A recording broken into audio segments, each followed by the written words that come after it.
आज जब सत्संग हो रहा था तब एक सत्संगी ने बहुत ही अच्छे भाव से मुझे पूछ लिया कि गुरु की आवश्यकता क्या है और गुरु क्या है। जब मैंने बात सुनी, जब ये प्रश्न सुना तो मुझे बहुत ही अच्छा लगा और आश्चर्यचकित हुआ। अच्छा इसलिए लगा कि उसने पूछ लिया, क्योंकि जब मन में कोई संशय हो तो उसका निराकरण जरूरी है। तो वो जवाब अपने आप ही आ गया कि भाई जब प्रश्न है या संशय है उसका उत्तर ढूंढा जाए और जब वो उत्तर जहां से मिलता है उस माध्यम को मेरे ख्याल से गुरु कहे तो कोई गलत नहीं है। तो ये एक परिभाषा हो जाती है कि जिस माध्यम से हमें उत्तर मिलता है अगर उसको गुरु समझा जाए तो कोई गलत नहीं है।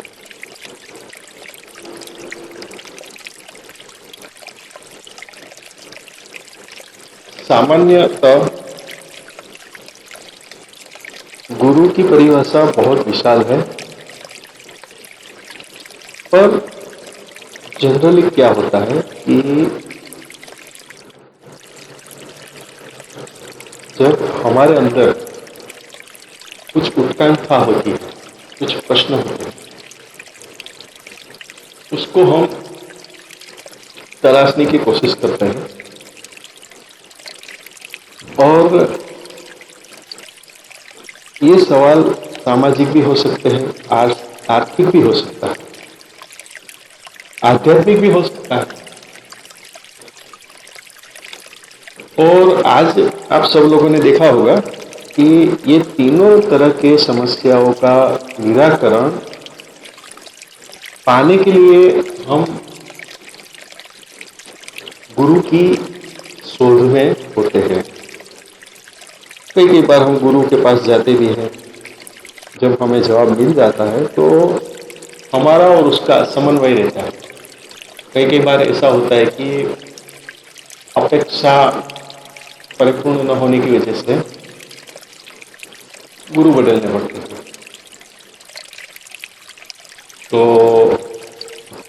जिसके पास भी इससे कोई मन में सवाल होते हैं तो वो सवाल का जहां से जवाब आता है वो अपने आप स्वयं ही गुरु होता है, गुरु कहलाता है। यही आवश्यकता है। गुरु की आवश्यकता इसलिए होती है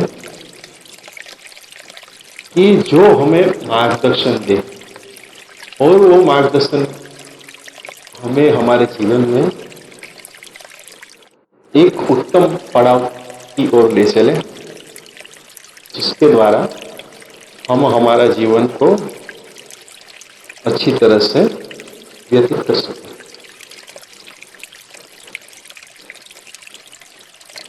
प्रश्न सामाजिक हो, आर्थिक हो, आध्यात्मिक हो, गुरु को पहले वो सवाल को समझना पड़ता है कि ये जो मेरा सत्संगी है उसका सवाल किस रिलेटेड है। दूसरा, क्या वो सक्षम है उस सवाल को जवाब देने के लिए। कई बार क्या होता है कि सक्षम नहीं होता है तो उसकी वजह से वो जो सत्संगी है उसको समझा नहीं सकता है।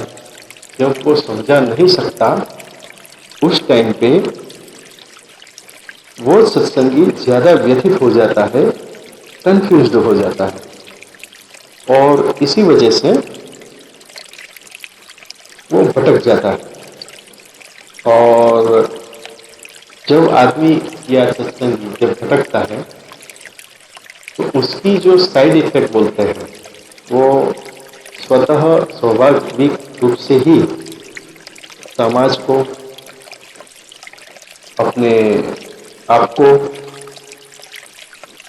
सबको वो कहीं ना कोई तरीके से असर जरूर करती है।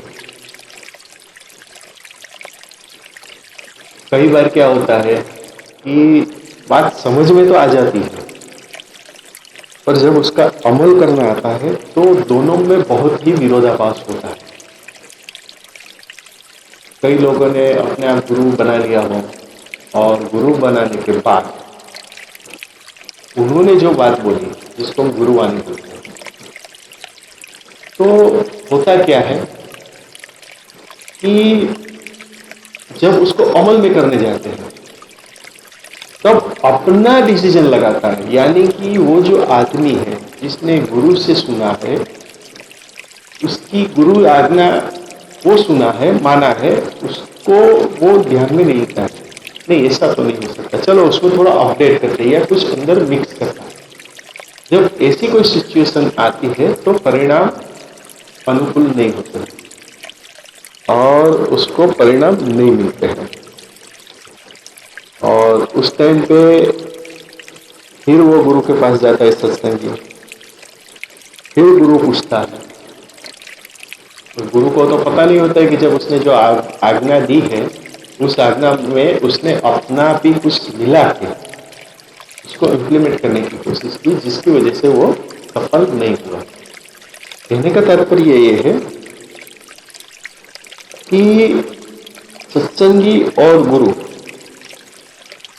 दोनों में आपस में तालमेल होना बहुत ही जरूरी है। आज का जो सत्संगी है वो गुरु के पास जाता तो है, सवाल भी अच्छा पूछ लेते हैं, पर जब उसको सुनने की बारी आती है तब सुन भी लेता है, पर जब समझने की बात आती है वहां पर थोड़ी गलती कर देता है। और ज्यादातर जब उसको अमल में लाने की बात आती है तो वहां पे वो बहुत बड़ी गलती कर देता है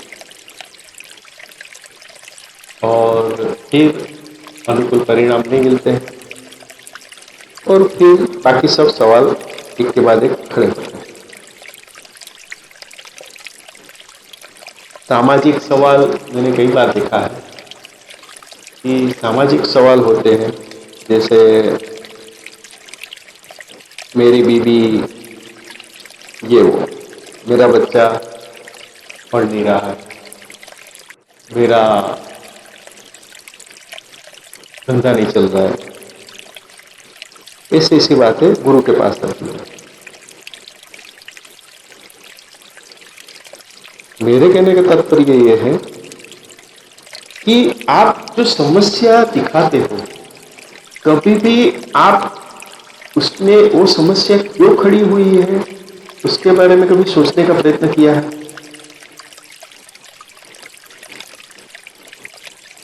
कभी भी इतना ही सोचने का प्रयत्न किया जाए तो 80% प्रॉब्लम अपने आप सॉल्व हो जाए। दूसरा प्रकार है आर्थिक समस्या। ये एक कॉमन समस्या है, हर एक आदमी को ये समस्या होती है, रहती है। आर्थिक समस्या का निराकरण पाने के लिए बहुत से फैक्टर्स काम करते हैं। उसको पहले समझना चाहिए और उसके बाद अगर निराकरण नहीं आता है तो फिर गुरु के पास जाके उसको पूछना चाहिए कि मेरा सवाल ये है, यानी आर्थिक समस्या ये है, उसमें मैंने इतने इतने इस तरह से प्रयत्न किए, बावजूद भी मेरे से ये नहीं हुआ है या नहीं हो रहा है या कम हो रहा है, तो उसका सही तरह से निराकरण अवश्य होता है। तीसरा सवाल आता है आध्यात्मिक। आध्यात्मिकता का जहां तक सवाल है तो पहले तो ये देखा जाता है कि जो सत्संगी आया है वो सिर्फ उत्सुकतावश आया है या सही में उसको आध्यात्मिकता की जरूरत है।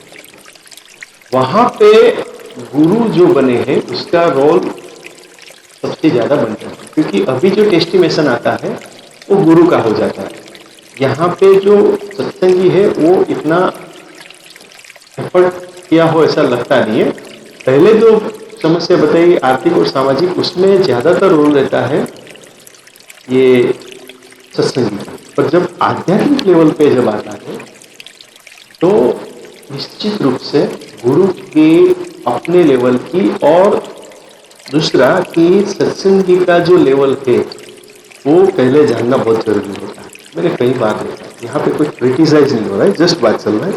मैंने कई बार देखा है कि उत्सुकतावश या कहीं से जानकारी लेने के बाद लोग तुरंत चले आते हैं कि सर या गुरुजी आप एक काम करिए ना, ये मुझे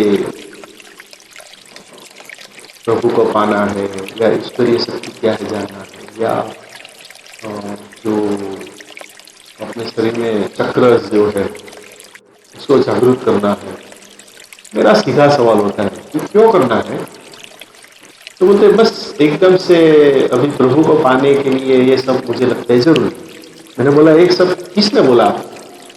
तो कहने का तात्पर्य क्या है कि अगर जो आदमी आध्यात्मिकता का सवाल लेके आता है उस टाइम पे गुरु का अपना लेवल और जो सत्संगी है उसका अपना कौन सा लेवल है वो जानने के बाद उसके ऊपर क्रिया प्रतिक्रिया या मार्गदर्शन देना चाहिए, ऐसा मेरा मानना है।